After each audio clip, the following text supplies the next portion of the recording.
Maye kwazi baba kushuma ukusebenza ungatholi lutho usebenze kwathi kahle kuthi akukho lona kuthola, but ngoba bebanziladiwe bebathuleka basebenta bangaholi egameni kaJesu. Bekubuhlungu ngalenye indlela, batigcina bazalwane bobabe babona basebenzisa amakhosikazi abo, babona basebenzisa abantu babo, bangathi ukuthi bantu abasikani nabo batigcina futhi bathi kahle ukuthi angeke baze bahole egameni kaJesu. Lithi livule Nkosi na ukhuphuka la ku-12:13 akuvukela Mose ma-Israyeli athi kube ngabe usiyekelile eGibhithe sathi safele endlane kunokuthi sinawufele endlane ngapho siyekelile eGibhithe sadzinatwa kunokuthi sinohamba sifa sifele ehlathini. Lithi livule Nkosi uNkulunkulu mesekabakhiphile eGibhithe anenhloso ethi impilo yabo ukuthi ubayisaphi bazalwane bona ngoba bekangaboni bafuna into letiphathelako bafuna into letisheshako basola Mose lo bekabekiwe bengumlusi ngaleso sikhathi bathi ngabe usiyekelile wena Mose eGibhithe ngabe kunjalo ngabe siyadiphilela ngathi ngiyabeva bathi besesijwayele kusebenza sihole kudla kunokuthi sinawufele endlane. Haleluya. Lithi livule Mose Mose waphendula wathi lingesabi manini sibinzi. Amen. Waphendula Mose wathi bangesabi ababe sibinzi egameni kaJesu. LamaGibhithe lebawabonako namuhla angeke baphinde bawabone kusasa. Bekakholwa Mose ukuthi uNkulunkulu akazange bakhiphe ukuthi batofele ehlathini. Kukhona lo Nkulunkulu bekahlosile ngezimpilo zabo azayobakhipha eGibhithe egameni kaJesu. Nalawe nami akhona amaGibhithe lesiphila kuwo egameni kaJesu, kumbe likhona iGibhithe lesiphila kiyo egameni kaJesu. Ubona ngani na?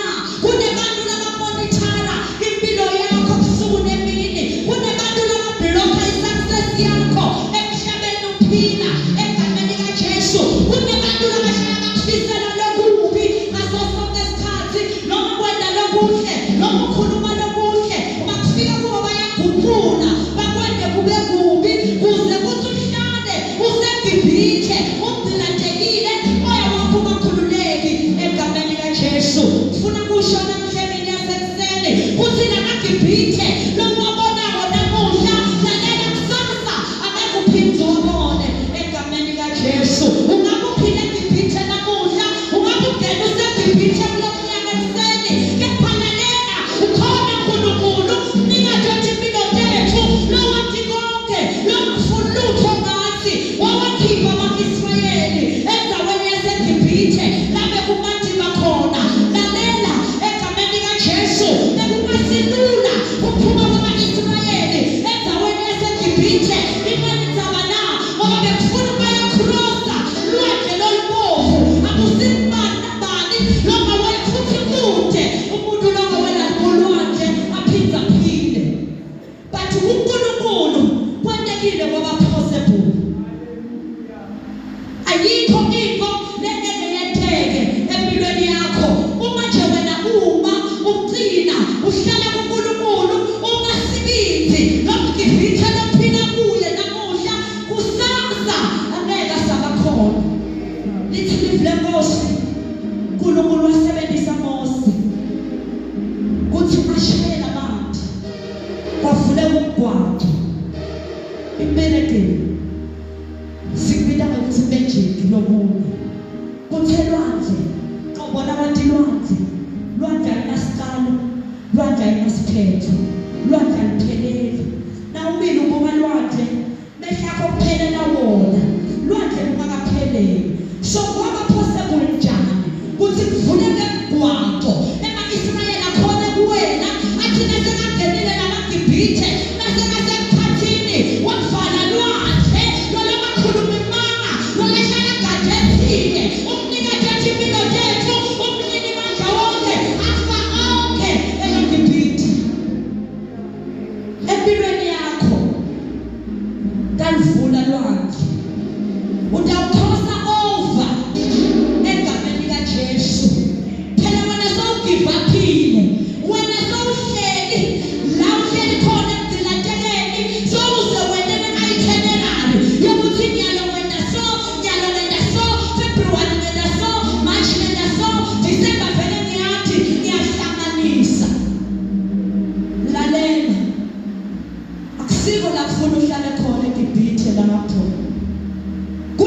leshada le nkulunkulu ambekele yona.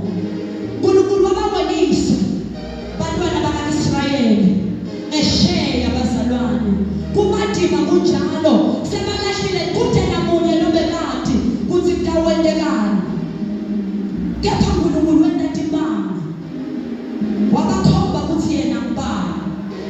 Sihloko sanamhla sithi God is on your side. No matter what situation lobhekene nayo, ubona ngathi lelive kubelina inhloko, kubona ngathi kwakho konke sekuphelile, kubona ngathi phambili nasemuva kuyafana, somane uyaphila nje ngoba usaphefemula. God is on your side. Enough is enough. Sikhathi semagibhithe empilweni yethu sesiphelile. Asimele isibindi sisukume sithi thizide bazalwane, singahlali sithi thina vele sadalelwa kona lokho. Nkulunkulu sesadini lethu, lo nkulunkulu lesithi akuthandaza yena la sifike sihlale sibhoreke usesadini lethu nanoma senanjalo.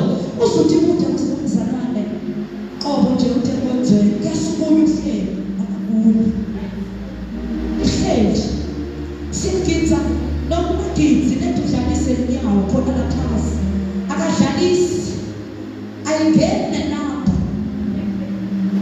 But God is on your side. Nangoba ngabe wena njalo useva lokusevako, but God is on your side.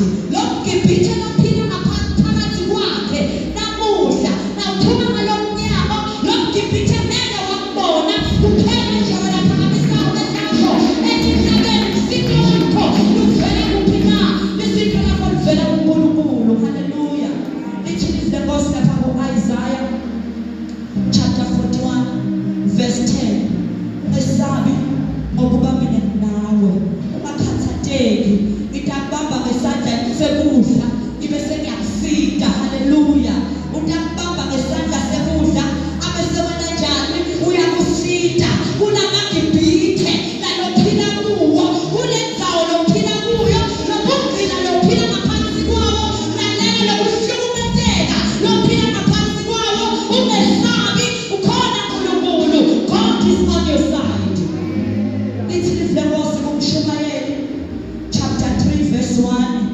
Konke kunesikhathi sakho. Konke lokwenzekako kunesikhathi sakho.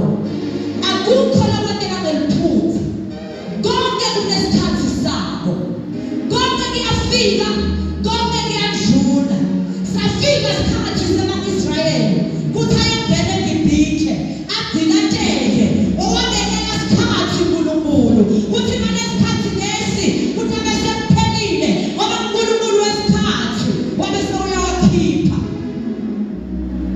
Wawakhipha kungasilula, but wawakhipha. Bekuyini lokho nalobhekene nabo? Akhona ekukhipha sive lesidaka wayosuwelisa lwandle lokubovu. Lenkinga nyanga lencane lelekwenda ukuthi ungakhona ukuthandaza, lekwenda ukuthi ulale ngaSunday baze bakuvuse bathi asabe, bathathini bomfundisi na ungekho. ISunday school into efundiswa ngubani uma ungekho? Timemethelo into ekhulunywa ngubani na ungekho? Kutohlanganela bani uma wena ungekho makengobeni? God is on your side. Thina nje kufuna sihlale silalele. uNkulunkulu babekile bomosi bazalwane empilweni yethu, labasilusa mihla nemalanga, bashumayela busuku nemini. Ujika ngala kuyashunyayelwa, uvula iredio kuyashunyayelwa, emabandleni kuyashunyayelwa. But asifuni lokulalela, sifuna nokuthi size sivele eGibhithe. Lithi livlenkosi uMosi bekakabaphikisi nabakhuluma labazalwane abayekele lokunye umemetale baningi phela lokunye umemetale bathi yena wahlala kulokho lekatshelwe uNkulunkulu kona. Kuthi lalelani, ningasabi, qinani nibe sibindi. Lo lelibonako namuhla kusasa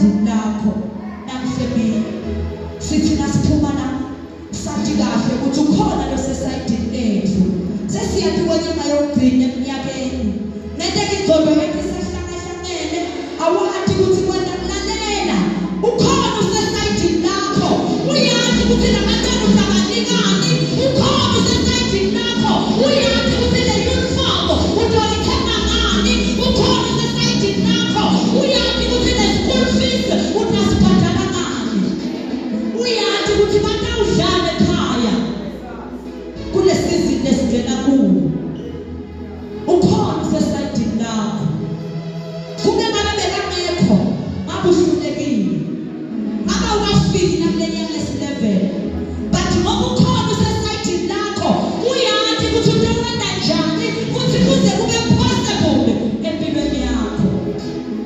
He is by our side. Singavumeli kuhlala eGibhithe bazalwane.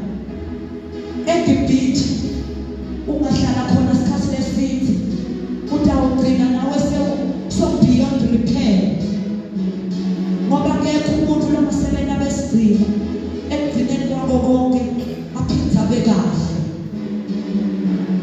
nawusetshenziswa umsebenzi wokuba sigcina umthimba wakho uyadzilatela ubese uyatshintsha lo mthimba uba ngomabokoboko lo mphefumulo uba ngomabokoboko isho indzaba kamoya nawutawuhlala uneseGibhithe itawufa indoda kamoya itawuhlala ngomabokoboko utosebenza na-experience ungasebenzile kulindwa umoya loyigcwele ngoba u-entertaina tinto taseGibhithe kwangathi ungathi namuhla enough is enough. Sikhathi saNkulunkulu nasesifikile empilweni yami kude lokasiphikisa utoyenda indlela wayenda indlela thuba abantwana baka-Israyeli wayenda wamangalisa bamangala nabo kaba kuthi kulabaqala khona kusaba nakukhuluma uNkulunkulu kuthi khona le ndvodza nawe utakwendela timangaliso futhi uyakwendela nethi si-ignorant siyatibona tinto uNkulunkulu ekasendela tona uthi nawe ubuka ukuthi la abangandluli bese kuyakuvala lokweGibhithe kwena ngathi kuhlakanipha kwakho kanti uNkulunkulu mina sesayidini lakho uzudlule kulesimo. Haleluya.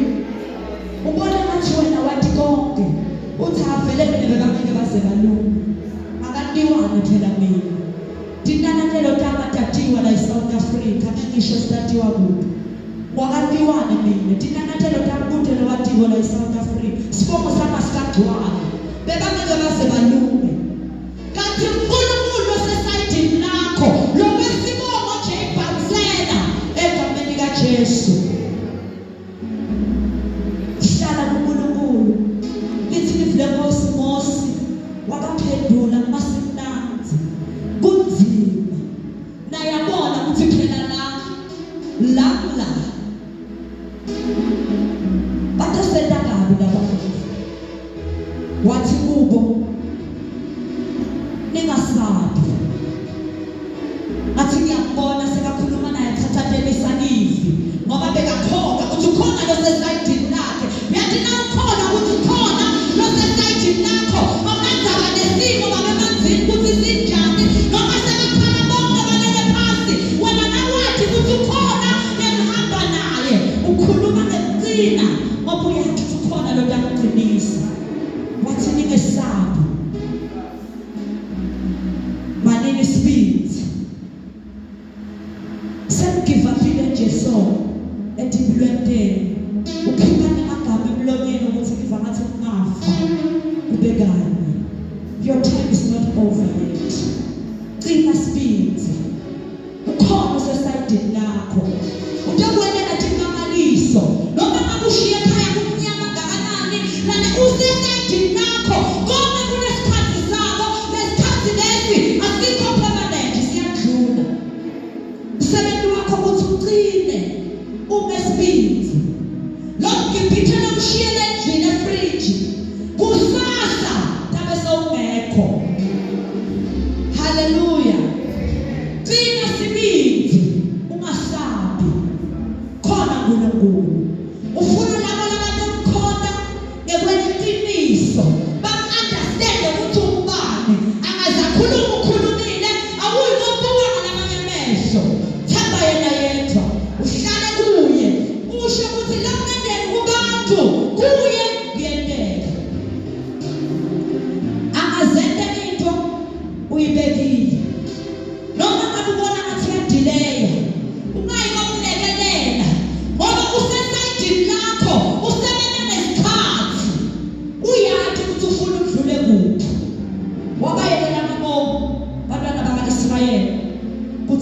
avilateke bekangayibhubhisi iGibhithe.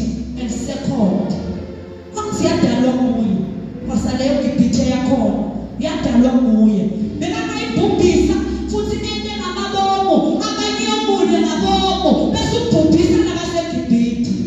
But wena uze bambona ukuthi mkhulu uyena ethi mangaliso bamsabe futhi kuthi uvela nawe emlilweni ungakushisi kwavumela nesimo. Uma indoda ingahamba kahle angeke ubone ukuthi uNkulunkulu ukhona.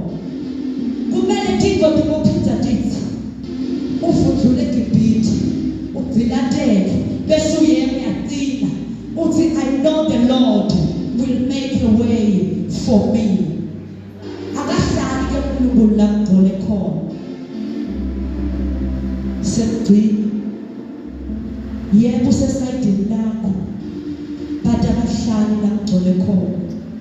Angeke wehambe wena into leti wrong uthi ngathi uthi uNkulunkulu usesayidini lakho akahlali la uNkulunkulu kugcole khona.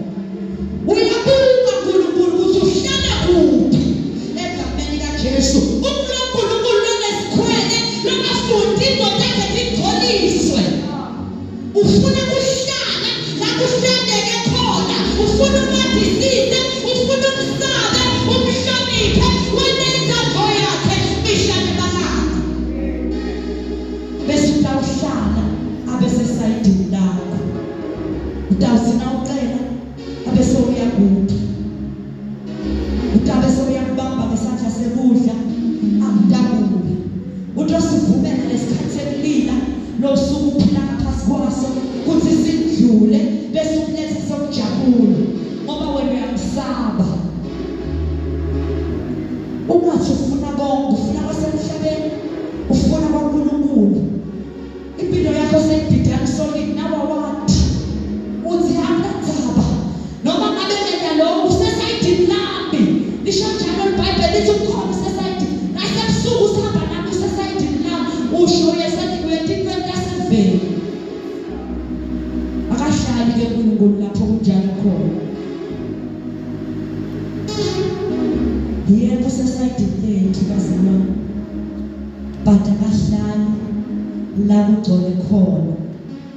Akahlali uNkulunkulu tukwebantu labakhona abadludi. Akahlali uNkulunkulu tukwebantu labakhona eTimbo naseVeni. Akahlali uNkulunkulu enzaweni enjalo bese uyakhwesha egameni kaJesu. Lithi live Nkosi wakwenza konke ngebomu uNkulunkulu wabese wena tinhlitiyo tabaseGibhithe kuthi tibe njalo baba release laba kuze kuthi kutobonakala ubukhulu bakhe etimpilweni tabo. Amen. Kutobona bebantu ababonana vele but uNkulunkulu wakwenza ngabomu lokuthi kutobonakala ubukhulu bakhe singathi uNkulunkulu yena usungashona. Atobabonana kabuhlungu lokuthi nalana basele bathi ukuthi kunaNkulunkulu lophethe konke lovula ngisho lwandle avula indlela bantu bakhe badlule bese labangasi bakhe labangamkhonzi bafuna into zebukhathi injabulo yesikhashana lesheshako abavalele emkhathini. baGibhithe lobhekene nawo tawabhubhisa uNkulunkulu. Kuthi njani kuthi kuphi kuthi ngani uMshumayeli chapter 3 kuthi kuphi kuthi njani kuthi ngani kwathiwa kuye wena nje be still and know kuthi God is on your side. Hallelujah. Ungavumi kuhlala eGibhithe ubona kahle ukuthi uyahlukumezeka. Cina umathi uNkulunkulu ulungise la ungathi kahle khona. Lungisa igwego lakho. Wena kahle ukholwe kuNkulunkulu umkhonde ngalokuphelele bese uyathemba uyabona ukuthi ngeke act yini on your behalf. Dawabhubhisa labaGibhithe lophila kuwo. Utawuphuma kule live lesomiso lokuphila kulo akuyise la kulihlala khona egameni likaJesu. Tshela makhi uthi makhi, enough is enough. Enough is enough. Enough is enough makhi. Sowuhluphekile kwanele, sebakudzilatile kwanele makhi, enough is enough. Lomunye akakhuluma shathela kusesemnanzi. Hallelujah. Let us celebrate the Holy Spirit.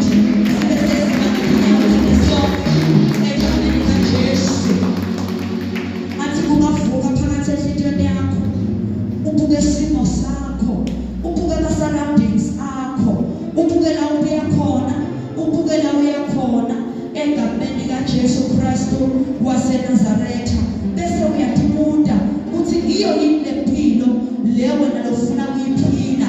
Nakasiyo phela wena useGibhithe egameni kaJesu. Kunale ndvodza lelegcinatako lenkosi yalapha eGibhithe egameni kaJesu. Uma ufuna ukuthi uNkulunkulu akukhiphe kulela live lesomiso, ukhona uNkulunkulu sesayidini lakho. Kuphela nje la uvuma ukuthi Jesu inkosi nemsindisi wempilo yakho. Ubese uyema sibinzi, uyaqina usabi lamaGibhithe lowabona namuhla kusasa nobangekho. Dawuphila ngokukhululeka egameni kaJesu. Siphakamise izandla thina sonke tinhliziyo tethu lendivumako egameni kaJesu Kristu waseNazaretha. Uthi mama ngedluli Jesu yizwa amazwi ami, sengikhathele Nkosi kuphile eGibhithe endela umusa sibakade, sengikhakusafuni sengiphila ngeplane. Akusiyo lempilo lokulethele yona, akusiyo lempilo lokubekele yona, akusiyo lempilo lokukhomba yona. Impilo yami iphethwe nguwe Nkosi. I know ukuthi usesayidini lami. Act on my behalf egameni kaJesu. Ngibakhulisile labantwana but sebajikile. Akusiyo lempilo bengibafisela yona. Lokhu lesebaphila kuko ayisiko lo lembafisela kona. Ngilakulele Nkosi, leli Gibhithe lebangene kulo lebatholi imisebenzi akusilo lebengibakhulisela lona. Ngibafundisele ukuthi batawusebenza batengele kwabo. Act on my behalf. I know ukuthi usesayidini lami. Iyile esikolweni mina Nkosi. Nangiye esikolweni bengathi ukuthi mntathi namcetha kumbe nasengithola lwandi, ngithola umsebenzi khona kudonsa, khona kodla umndeni wami. But leGibhithe lesengivaleleke kulo akusilo bengiphupha lona.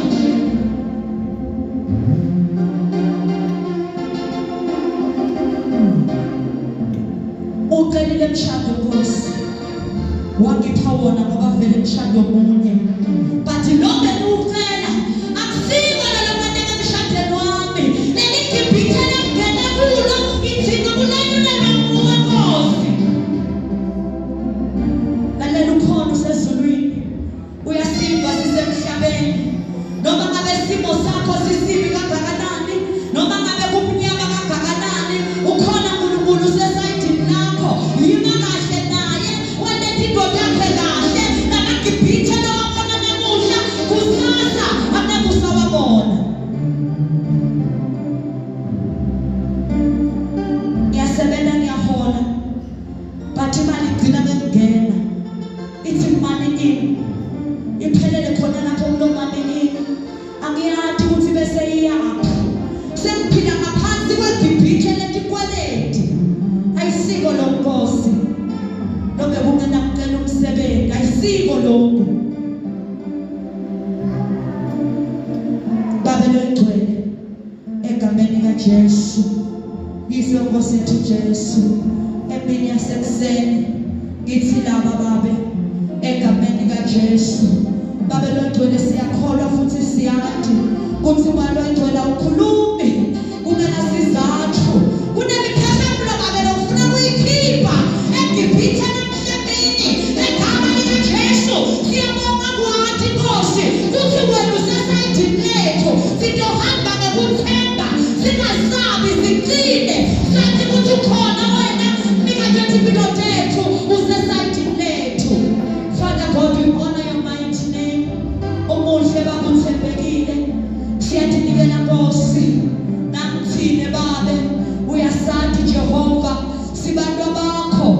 esayidini nani lethi nwele Nkosi Baba loyigcwele inhloko tethu siyasarenda Baba loyigcwele egameni kaJesu Kristu waseNazaretha sithwale kanye nemndeni wethu egameni kaJesu sithwale Baba kanye nelibandla lethu egameni kaJesu ubese uyasisinda uNkulunkulu osebenza ngesikhathi ubese uyasisinda Baba loyigcwele usikhiphe kulelibhithe lesiphila kulo siyabonga Baba ukuthi siqala iviki sizohamba sathi Baba loyigcwele ukuthi wena usesayidini lethu no matter what Baba loyigcwele sizohamba sathi sithemba futhi Baba loyigcwele ukuthi wena usesayidini lethu akukho lokusikhuduna phansi nasathi Baba ukuthi sihamba nawe losesayidini lethu siyabonga Baba loyigcwele sende Nkosi sihlale sikuwe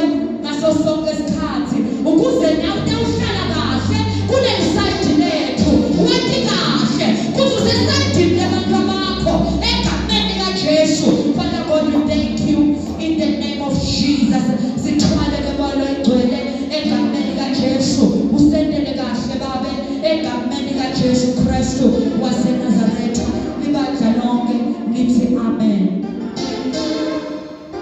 siyabonga bazalwane nesishaya